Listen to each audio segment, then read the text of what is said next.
Varicose veins కి సరైన చికిత్స కోసం సంప్రదించండి ఎవిస్ హాస్పిటల్. నమస్తే రమ్మగారు. నమస్తే జయ. రమ్మగారు, ఇటు 7 తరాలకి అటు 7 తరాలు కూర్చొని తిన్నా సరే తరగనంత ఆస్తులు సంపాదించాలి. చాలామందికి ఈ ఆలోచన ఉంటుంది, అవునా కదండి? కదా, కొంతమంది నానా కష్టాలు పడి కాస్త ఎంజాయ్ చేస్తూ కొంత సేవ్ చేస్తారు, మన తర్వాత తరాలు కూడా తినాలని. కొంతమంది ఈ ఎంజాయ్మెంట్ కూడా ఉండదండి, ఏముండదు. మనం ఒక్కరు ఈ జనరేషన్ మనం కష్టపడితే తర్వాత వచ్చి ఒక 7-8 తరాలు హ్యాపీగా చక్కగా అనుభవిస్తారనే ఆలోచనలో కొంతమంది ఉంటారు.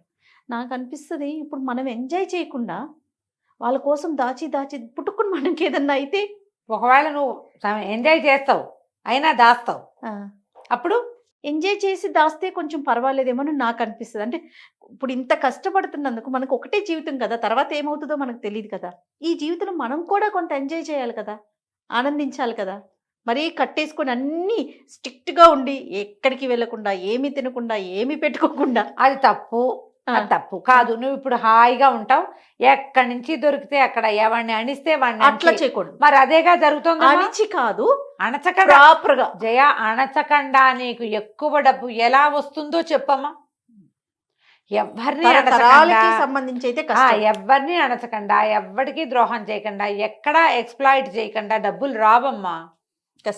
కష్టం ఏదో వస్తుంది ఒక మాదిరిగా. మన పని మనం చేసుకున్నాం, ఉద్యోగం చేసుకుంటాము, వస్తుంది. అది మనకు సరిపోయి మన పిల్లలు కూడా సరిపోతుంది. 30 తరాల దాకా సరిపోవాలంటే 300 మందిని ముంచితే గానీ 30 తరాలు గడవెక్క. కానీ అలానే ఉన్నారు కదా. అలాగే ఉన్నారు. కోట్లు కూడబెట్టే వాళ్ళలో నీకు వ్యాపార సామ్రాజ్య విస్తరణ జరుగుతుంది చూసావా. వీళ్ళ మీద, ఒక ఫ్యామిలీ మీద కొన్ని వేల మంది జీవితాలు ఆధారపడి ఉంటాయి. వాడు కూడబెట్టచ్చు, మనం వాడిని తప్పట్టకూడదు. వాడు ఒక్కడే ఎంజాయ్ వాడు పిచ్చగా ఎంజాయ్ చేసేస్తూనే ఉంటాడు. చేసేస్తూ ఎన్నో వేల కుటుంబాలకి బాసటగా ఉంటారు. ఉన్నాయి అట్లా వ్యాపార సామ్రాజ్యాలు లేవు, ఉన్నాయి. వాడిని మరి అంత తప్పటక్కర్లా. ఇంకొంతమంది ఉంటారు, ఎవరికి ఏమీ పెట్టేది ఏమి ఉండదు. ఆ ఇంట్లో ఉన్న 10 మంది 8 మంది వాళ్ళ దగ్గర పనిచేసే ఒక 5-6 అంతే. ఇక వీడు అక్కడ 100 ఎకరాలు, ఇక్కడ 1000 ఎకరాలు, అక్కడ 500 రకాలు, అక్కడో మేడ ఇక్కడో మేడ, ఏమిటేమిటో చేస్తారు. పుసుకున అర్ధరాత్రి హార్ట్ అటాక్ వస్తుంది. నిద్రలో వాడు మూలిగాడో ముక్కేడో కూడా భార్యకి తెలీదు. తెల్లారేసరికి చచ్చిపడి ఉంటారు. అంతే. ఈ ఇల్లు ఇన్ని కోటలు మేడలు మిద్దెలు ఎవరి కోసం? ఏం చేస్తారు వీళ్ళంతా? ఇలాంటి వాళ్ళు ఎంతమంది ఉన్నారమ్మా. పూర్వకాలం కూడా రాజులు ఇలా వాళ్ళు ఉన్నారు. అవును. ఒక మంచి కథ చెప్తాను చూడు దీని మీద. చెప్పండి. ఇలాంటి టాపిక్స్ మీద ఎన్ని కథలు ఉన్నాయో జయ. ఇది ఇప్పుడు సంపాదించద్దని కాదు, మేడలు మిద్దెలు ఏర్పరచుకోవద్దని కాదు, దానికోసం ఇతరులని పిండద్దని. నువ్వు ఎంత సంపాదించినా నీ లైఫ్ స్పాన్ భగవంతుడు సాధారణంగా 100 ఏళ్ళు మంది. నీ ఆరోగ్యము, నీ అనారోగ్యము, నీ జబ్బు, నీ తాలూకు గ్రహస్థితులతో అది 30 కావచ్చు, 10 కావచ్చు, 10 కావచ్చు, 30 కావచ్చు, 40 కావచ్చు, 50 కావచ్చు, 60 కావచ్చు. రేపొద్దున గృహప్రవేశం అయితే ఇవాళ సాయంత్రం కూడా నువ్వు పరలోకగత అవ్వచ్చు, చెప్పలేం మనం. తాపత్రయం ఎందుకు? హాయిగా ఉండు, నీతో పాటు ప్రజలను కూడా ఉండి హాయిగా. ఎవరిదో లాగేసుకోవాలని ఎందుకు అనుకుంటారు? నువ్వు ఎంత లాక్కున్నా నీకు 1000 ఏళ్ల జీవితం రాదే. అంతేగా. నీకున్న రాయబడిందే, భగవంతుడు ఇచ్చింది 100, అందులో నువ్వు తగలబెట్టుకున్నది ఎంతో. అది ఏ రోజో తెలీదు. బస్ ఎక్కి దిగని వాళ్ళు కనపడుతున్నారు, రైలు ఎక్కి దిగరు, విమానం ఎక్కి దిగలేరు, ఇంట్లో పడుకుని నిద్ర లేవలేరు, బాత్రూంలో నుంచి బయటికి రాలేరు. ఇది ప్రస్తుత కాలం. ఇప్పుడు జిమ్కి వెళ్ళి కూడా తిరిగి రాలేని వాళ్ళని ఎంతమందిని చూసామో మనం కదా.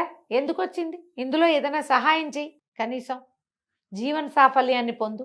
నువ్వు ఎంత కూడబెట్టావని కాదు, నీతోటి ఏదొచ్చిందో నువ్వు పోయాక కూడా నీ మంచి ఏదైనా మిగిలితే అది నీది. నువ్వు పోయాక ఆస్తులు మిగిలితే అది నీది కాదు. ఏమంటారు మనవలు, ముని మనవలు, మా తాత ఇక్కడ 150 కొన్నాడు, ఆ 10 కూడా కొంచెచ్చాడు కాదు పాడువాడు అని తిడతారు. మా తాత ఎంత బాగా కొన్నాడు అని అనరు. ఇంకా అదేదో చేయలేదు, ఇదేదో చేయలేదు, అమావాస్య నాడు అట్టెట్టేవా, పున్నన్నాడు పప్పేసేవా అంటారు. అంతకంటే ఏముంది? అన్నీ చేశాడు కానీ మా తాత కొన్ని తెలివి తక్కువ పనులు చేశాడు. దీనికే నువ్వు సంపాదించింది అదే కదా. ఇంత సంపాదన ఆలోచించద్దు. ఆలోచించండి. ముని మనవళ్ళ పెళ్లిళ్ళకు కూడా మంగళసూత్రాలు చేయించి ముందు పెట్టుకోవాలనుకుంటారు. అసలు మన మనవాళ్ళ పెళ్ళిళ్ళ నాటికి సూత్రాలు ఉంటాయో ఉండవో. అదే కదా. ఇప్పుడే లేవు. ఏ పెళ్లి కూతురికి 16 రోజుల పండగ కాకముందే సూత్రాలు వెళ్ళిపోతున్నాయి మేళ్లలో నుంచి, నల్లపూసలు వేసుకుని తిరుగుతున్నారు. ఉపయోగం లేని పని కదా. ఈ కథ చెప్తాను చూడు. పారసీక దేశం అంట, పర్షియాలో ఒక అబూ ఫజల్ అని ఒక రాజుగారు ఉండేవారు. ఆయనకి తన మేడంటే ఎంత ఇష్టమో చెప్పరా అని ఇష్టం. అలా ఇంటి మీద ప్రీతి చాలా మందికి ఉంటుంది, ఇప్పుడు మనకు కూడా ఉంటుంది. అయితే ఈ ప్రీతితోటి గోడలకి మణులు మాణిక్యాలు అద్దిచ్చేవాడు, బంగారపు మలామా చేయించేవాడు. ఇంకా అవేవో మొక్కలు, ఇవేవో మోళ్ళు, అదేమిటో పువ్వులు, ఇవేమిటో కాయలు. ఎక్కడికి వెళ్ళినా సరే ముత్యాలు కనపడితే ముత్యాలు తెచ్చి ఇంటికి అంటించేవాడు, రత్నాలు కనపడితే రత్నాలు తెచ్చి మేడ కంటించేవాడు. అట్లా పెద్ద మేడ కట్టాడు, బ్రహ్మాండమైన సౌధం. చుట్టూతా ఆయన వేసిన మొక్కలు, ఆయన చేసిన బ్యూటిఫికేషన్కి అంతే లేదు, అంతు లేదు. ఇట్లా దీనికోసం ఆయన మరి బయట నుంచి తెచ్చిన అంటించేవాడు. ఎప్పుడైనా ఏదైనా సంవత్సరం బొక్కసంలో డబ్బులు లేవంటే ఏదైనా ఒక చిన్న పన్ను యాడ్ చేసి ప్రజల దగ్గర నుంచి రాబట్టి అదంతా దీనికి మలామా చేయించేవాడు ఈ ఇంటికి, ఈ మేడకి. అట్లా ఎంతకాలమో జీవించి పోయాడు ఆయన. 80 ఏళ్ళుండి పోయాడు. అబూ ఫజల్ గారి కొడుకు అబూ షేక్ ఆయన రాజయ్యాడు.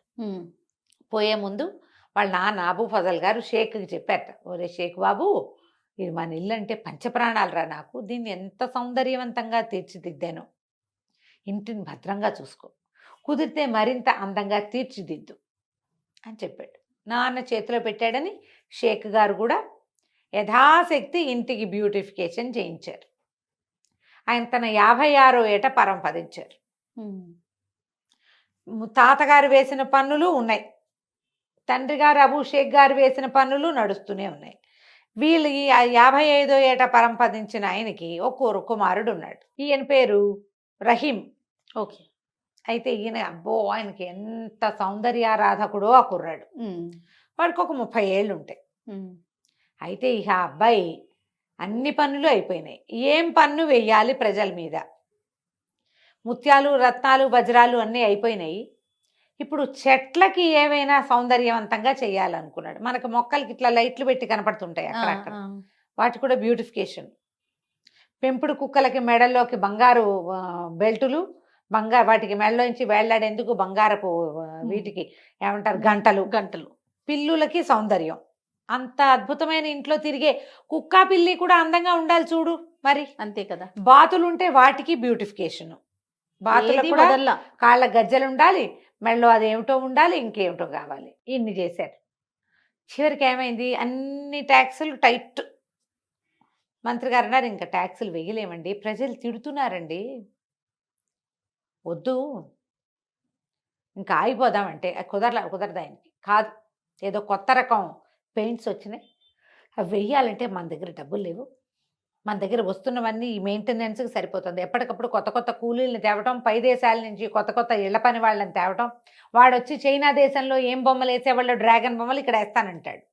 దానికి పెయింట్ ఖరీదు, దానికి అంటించే బంగారపు రేకు ఖరీదు, దానికి రాళ్ళు ఖరీదు, ఉన్న రత్నాలు చాలవు, ఇంకేమిటో అనర్ఘరత్నాలు కావాలి, డబ్బు కావాలి. దాన్నిటికీ డబ్బులు కావద్దు.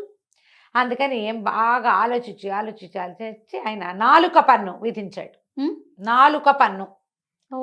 ఎవరెంత మాట్లాడితే వాళ్ళకంత పన్ను. 4 వాడడం. తిండికి వాడుకోవచ్చు, మేము కాదనం, దానికి అసలు మాకు అభ్యంతరం లేదు. కానీ మీరు పబ్లిక్ లో మాట్లాడారంటే మీరు ఎంతసేపు మాట్లాడారో దానికి తగినట్టుగా. రమగారు మన ఇద్దరు ఉండుంటే ఆ కాలంలో తెగ నమ్మి ఇచ్చినా కూడా మన పన్ను తీరదు. అక్కడి నుంచి ఏం చేస్తారు ఊళ్ళో వాళ్ళు, నోళ్ళు మూసుకుని ఉండటం మొదలుపెట్టారు. అవసరానికి కొట్టుకెళ్ళి బాబు అది ఇవ్వు ఇది ఇవ్వు, దీని రేట్ అంతా అడగాల, వాడికో పావలా. కాసేపు ఏదో మా అమ్మాయికి ఒంట్లో బాగుండలేదని డాక్టర్ దగ్గర 10 నిమిషాలు చెప్పాడు, కాడికి 100 రూపాయలు. ఇక ఎన్ని చోట్ల పన్నులు, దానికోసం కొత్త కొత్త అధికారులు, మరి వాళ్ళందరి జీతం భత్యం ఇవ్వద్దు, వాటన్నిటికీ వీళ్ళ దగ్గర నుంచే రావాలి. నోరెత్తడానికి భయపడి చచ్చే పరిస్థితి వచ్చింది. అన్ని సైగులే, అన్ని చోట్ల కుదరదు చూడు. ఎట్లయితే పాపం పిల్లలకి అర్థం కాదు. బళ్ళు మాస్టర్లు పాఠం చెప్పాలంటే నోరు తెరిచి చెప్పాల్సిందేనా. అక్కడికి చాలా పొదుపుగా పిల్లల్ని కేకలేకుండా ఉండేవాళ్ళు, అయినా కుదరలా. సరే ఏమైందట, ఇట్లా రోజులు గడుస్తున్నాయి. ప్రజలంతా కుక్కిన పేర్లల్లే ఉన్నారు, ఏం చేయాలో తెలియదు. ఆ ఊళ్ళోకి ఒక ఫకీర్ గారు వచ్చాడు. ఆయన రోడ్డు మీద తిరుగుతూ భగవంతుడి కోసం నాకు దానం చేయండి అని పిలుస్తున్నాడు. మా భవతి భిక్షాందేహి అంత పార్సీ భాషలో ఏదో అనాలి, అదేమిటో అంటున్నాడు ఆయన. ఒక 4-5 భగవంతునికి సంబంధించిన వాక్యాలు చెప్పి దానం చేయండి ఓహో అంటాడు. ఎవరు రారు. ఏమిటి ఊరు గొడ్డుపోయిందా? ఇదివరకు ఎప్పుడో 10 ఏళ్ల నాడు వచ్చినప్పుడు బ్రహ్మాండంగా భిక్ష పెట్టారే ప్రతి వాళ్ళు. ఎన్నో ఇళ్లలో, ఈ ఇళ్లలో తిన్నాను నేను. ఫకీర్లకు అన్నం బిడ్డ మారేశారేమిట్రా మీ మొహాలు మండా అని అరిచి కేకలు పెట్టాడు. ఓ ఇంట్లో ఒక ఆయన బయటకు వచ్చి ఇంట్లో నుంచి, బాబు అంతగా అరవకు, నువ్వు పన్ను కట్టాల్సి వస్తుందన్నాడు. అనేసరికి ఎందుకు పన్ను అంటే, మేమంతా 4 పన్ను కడుతున్నాం స్వామి, మేము ఎవరమేం మాట్లాడినా సరే ఇక తప్పదు, నీ అరుపులు భరించలేక వచ్చా. నేను మా ఇంట్లో నువ్వు 10 ఏళ్ళ నాడు వచ్చినప్పుడు మా ఇంట్లో నేను అప్పటికి కుర్రాన్ని, మా ఇంట్లోనే అన్నం తిన్నావు. అప్పుడు నాకేదో బోధ కూడా చేసావు. నేనేదో దేవతా వాక్యాలు నువ్వు చెప్పినవే చదువుకుంటున్నా ఇప్పటికి కూడా. ఆ ప్రేమతోటి వచ్చా. నువ్వు మాట్లాడేవా నీకు డబ్బులు పడతాయి, నీతో మాట్లాడేవా మాకు పడతాయి. ఇది మా పరిస్థితి. ఏం చేస్తున్నాడు రా మీ రాజు ఈ డబ్బంతా అన్నారు. ఆయన నువ్వు ఉండే హర్మ్యానికి పెడుతున్నాడు ఆయన. అక్కడి నుంచి ఏమైంది ఈయన అనుకున్నాడు, ఇది బాగుందని, సరే నాకు ఇప్పుడేం అన్నవద్దు, ఏమైనా జామకాయ ఏదైనా ఇవ్వమంటే ఆయన వాడు 2 ఫలాలు ఇచ్చాడు ఆ ఇంటి ఆయన. ఈ ఫకీర్ గారు 2 నోట వేసుకుని సరాసరి రాజభవనానికి వెళ్ళాడు. రాజభవనం దాకా వెళ్ళేసరికల్లా మరి ఫకీర్లు స్వతంత్రులు కదా, గేట్లోంచి లోపలికి వెళ్ళబోయాడు. వాళ్ళు ఏదో అడ్డం పడ్డారు. ఇంకాస్త కళ్ళూరు పోయాడు. ఏంటి ఫకీర్లకు ప్రవేశం లేదా ఇందులో అనగానే తప్పుకున్నారు. ఈయన లోపలికి వెళ్ళాడు. అదే తన ఇల్లే అన్నంత స్వతంత్రంగా లోపలంతా నడిచి తిరిగాడు. ఎక్కడో వంటశాల వాసనలు వస్తున్నాయి, అక్కడికి వెళ్ళాడు. వెళ్ళి అక్కడ పేట వేసుకుని కూర్చుని పెట్టు అంటే శుభ్రంగా అన్నం పెట్టారు. అయినమంతా అంత జోరుగా వచ్చి అడిగితే రాజుగారికి ప్రీతిపాత్రుడై ఉంటాడు అనుకున్నారు వాళ్ళు. లోపల నుంచి మొదట గేటు దగ్గర ఆపారు, కానీ తర్వాత వాళ్ళు ఎవ్వరూ ఆయన ఆపల. జోరుగా వచ్చేసాడు లోపలికి. మనం తక్కుతూ తారుతూ వెళ్తే అవతల వాళ్ళు అనుమాన పడతారు. మా ఇల్లే అన్నట్టుగా వెళ్ళిపోతే ఎవరేమంటారు. చక్కగా వంటశాలలో పక్కన పేటేసి కూర్చుని శుభ్రంగా ఆ రోజు రాజుగారి కోసం వండిన వంట అది భోజనం చేశాడు. విస్తట్లో వడ్డిచ్చేసుకుని, వాళ్ళ భాషలో ఏదో అంటారు, తెలుగులో కాబట్టి నేను విస్తరని చెప్తున్నా. అక్కడి నుంచి అలా నడుచుకుంటూ వెళ్ళి రాజుగారి ప్రత్యేకమైన గది ఒకటి ఉంది, మహారాజు గారి గది. అదే మన ఏమంటారు చక్రవర్తి గది. మన సూట్స్ ఉంటాయి కదా, ప్రెసిడెన్షియల్ సూట్స్, ఆ స్వీట్ రూమ్లోకి పోయాడు. పెద్ద మంచం, దాని మీద పట్టుపరుపు వేస్తుంది. అది వెండి జరీతోటి నేసిన ఒక పెద్ద దుప్పటి పరిచింది. షాండ్లైర్స్ ఉన్నాయి, వింజామర్లు విసురుతున్నారు ఎవరో. పోయి మంచం మీద పడుకున్నాడు. ఈ లోపల ఏమైంది, రాజుగారు భోజనానికి వచ్చాడు. భోజనానికి వచ్చి ఆల్రెడీ అక్కడ ఎవరో తిన్నట్టు కనపడేసరికి ఎవరు వచ్చారు ఏంటని అడిగాడు. ఎవరో ఒక ఆయన ఫకీర్ వచ్చాడండి, ఆయన వడ్డించమన్నాడు, వడ్డించేసామంటే ఎవర్రా అంటే ఎవరు తీసుకొచ్చారంటే ఆయనే వచ్చాడు. ద్వారపాలకులను అడిగితే ఆయన అంతటా ఆయనే లోపలికి వచ్చేసాడు. లోపలికి వచ్చాడు, భోజనం చేశాడు. ఆయన ఎక్కడున్నాడంటే మీ సూట్లో పడుకున్నాడు. ఈయన చకచక అక్కడికి వెళ్ళాడు. వెళ్తే మంచం మీద హాయిగా కాళ్ళు బాగా చాపుకుని చేతులు ఇట్లా పైకి పెట్టుకుని, చంటి బిడ్డలు పడుకుంటారు కదా అట్లా 2 చేతులు పైకి కాళ్ళు ముందుకు పెట్టి పడుకుంటారు. అట్లా నిద్రపోతున్న ఫకీర్ని చూశాడు. దగ్గరికి వెళ్ళాడు. ఏమనాలో తెలియలే, ఏదో అందామనిపిస్తోంది, కానీ ధైర్యం చాలటల. ఫకీర్లని వాళ్ళని అంత ఏం పెద్ద మాటలు మాట్లాడలేదు కదా. ఆయన కళ్ళు తెరిచి చూశాడు. ఏరా అన్నాడు. ఈయన అన్నాడు, రాజుగారు బాబు నిద్ర బాగా పట్టిందా? పట్టింది. బాగా భోజనం బాగా కుదిరిందా? కుదిరింది. బాగా చక్కగా మా మందిరం అంతా చూశారా? చూశారు. ఎందుకు బాబు ఇక్కడికి వచ్చారు? మీలాంటి ఫకీర్లకి బ్రహ్మాండమైన సత్రాలు కట్టించామే మేము ఊళ్ళోను. హాయిగా అక్కడ మీరు సుఖంగా ఉండొచ్చు, మీ బోటి వాళ్ళు చాలామంది ఉంటారు. ఇక్కడికి ఎందుకు వచ్చారండి? ఈ ఇల్లు ఎవరు కట్టారా అన్నాడు ఆయన. మా తాత అండి. మీ తాత ఎన్నేళ్ళు ఉన్నాడు? మా తాత 80 ఏళ్ళు వచ్చేదాకా బతికాడండి. తర్వాత ఎవరు వచ్చారండి? మా నాన్న వచ్చాడండి ఈ బిల్డింగ్లోకి. ఇది మేముండే ఇల్లు అని చెప్తున్నాడు. ఇది మేముండే ఇల్లు, నువ్వు అక్కడ ఉండాలి కదా అన్నాడు. అందుకే చెప్తున్నాడు అనమాట. మీ నాన్న ఎన్నేళ్ళు ఉన్నాడు? 55 ఏళ్ళు. మరి నువ్వెన్నేళ్ళు ఉంటావురా అన్నాడు. ఇప్పుడు నాకు 30 ఏళ్ళు అండి, నేను ఎన్నాళ్ళైనా ఉంటాను, ఎన్నాళ్ళలో ఉంటా, నాకు ఎంత టైం ఉందో అన్నాళ్ళు ఉంటా. మరి ఇప్పుడు ఇది కూడా సత్రమేగా. సత్రం అంటే ఏమిటి? ఎవరైనా వచ్చి ఉండి వెళ్ళిపోవచ్చు అంతే. నువ్వు ఇప్పుడు వచ్చావు, ఉన్నావు, వెళ్ళిపోతావు. వెళ్ళిపోకుండా ఇక్కడ కూర్చుంటావా నువ్వు? ఇది సత్రమే. నేను ఇదే సత్రం అనుకున్నా. ఎందుకంటే మీ తాత కట్టాడు, వెళ్ళిపోయాడు. మీ నాన్న దీన్ని పెంచాడు, వెళ్ళిపోయాడు. నువ్వు పెంచుతున్నావు, వెళ్ళిపోతావు అంతే. సత్రం ఇది. అందుకే వచ్చా లోపలికి. గటక్కుమంది రాజుకి. నిజం కదా? అంతేగా. ఇప్పుడు ఓ చించుకుని నేను వాళ్ళవి వీళ్ళవి నాలుక పనులేసి వాళ్ళ నాలుకలు కత్తిరించి ఈ గోడకి మలామా చేసిన నా టైం ఎన్నాళ్ళో నేను అంతే కదా ఉంటాను. వెళ్ళిపోతావు కదా. ఈ లోపల నేను రోజుకు ఒకసారైనా తింటాను, లేదా 2 సార్లైనా తింటాను, అంతేగా. నా పొట్ట ఎంత ఉంది అంత పొట్ట. దీనికి 1/2 గ్లాస్ బియ్యము, పావు గిద్దరి పప్పు చాలు. 10 సార్లు తినవు. ఎవ్వడు 10 మాటలు తినేవాడు లేడు. 10 సార్లు నిద్రపోవు. రోజుకు 2 మాటలు భోజనం, 1 మాట నిద్ర అనే కదా. అంతే. రోజుకు ప్రతివాడికి ఉండేది 24 గంటలేగా. ఎందుకురా ఇంత తాపత్రయం? జనాల దగ్గర నుంచి అంతంత సొమ్ము వసూలు చేసి ఈ రకంగా ఈ ఇంటిని పెంచుతున్నావు. నువ్వు ఉండేది ఎన్నాళ్ళు? ఇది సత్రం. నీ తర్వాత ఇంకోటి వస్తాడు ఇక్కడికి. వాడెన్నాళ్ళు ఉంటాడో వాడికి కూడా. పోనీ నీకు తెలుసా? ఇప్పుడు నేను భగీర్ని, నేను సత్రంలోకి వెళ్ళా, సాయంత్రం వెళ్ళిపోతా, నాకు తెలుసు. నువ్వు చెప్పు, నువ్వు ఎప్పుడు వెళ్ళిపోతావా ఇక్కడి నుంచి? తెలియని దానికి, ఉండని దానికి ఎందుకు ఇంత? రాజుగారు చాలా నాలుగు ఖర్చుకున్నాడు. ఏమిటి మా నాన్న తాత తెలుసుకోలేదు ఇది? నాకు జ్ఞానోదయం అయిందని 4 పన్ను మానేశాడు. ఆ తర్వాత ఈ ఇల్లు బ్యూటిఫికేషన్ కోసం జనాల దగ్గర నుంచి వసూలు చేసే పన్నులన్నీ మాన్పించేశాడు. ఇంకేం చేయలే. ఇల్లు ఉన్నట్టుగా ఉంచుకున్నారు. పన్నులు తగ్గిపోయేసరికి ప్రజలు స్వచ్ఛందంగా రాజుగారి ఇంట్లో పనిచేయడానికి, రాజుగారి గోడలు తోడవడానికి వచ్చేవాళ్ళు. వాళ్ళని ఇంత బిగిచ్చేయకుండా ఉంటే ఫ్రీగా పనిచేస్తారు.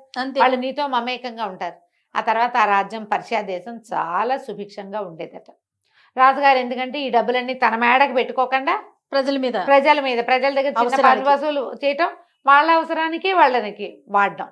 అందులో తన అవసరం కూడా ఒకటే తప్పిస్తే తనదే మెయిన్ అవసరం కాదు. ఈ సంపాదించుకునే వాళ్ళంతా అందరి దగ్గర నుంచి లాక్కునేవాళ్ళు, తన పరా భేదం లేకుండా ప్రతి వాళ్ళ నోళ్ళు కొట్టేవాళ్ళు. మన బతుకు చాలా అశాశ్వతమని, ఒక్క క్షణం తర్వాత మనం ఏమిటో మనకు తెలియదని కొంచెం లోపల జ్ఞానాన్ని పెంపొందించుకుంటే ఇంత దాడులు ఉండవమ్మా. ఇంత ఒకడికే ఆస్తి ఉండటము అలాంటివి ఉండవు. పూర్వకాలం నుంచి వస్తూనే ఉన్నాయి కథలు.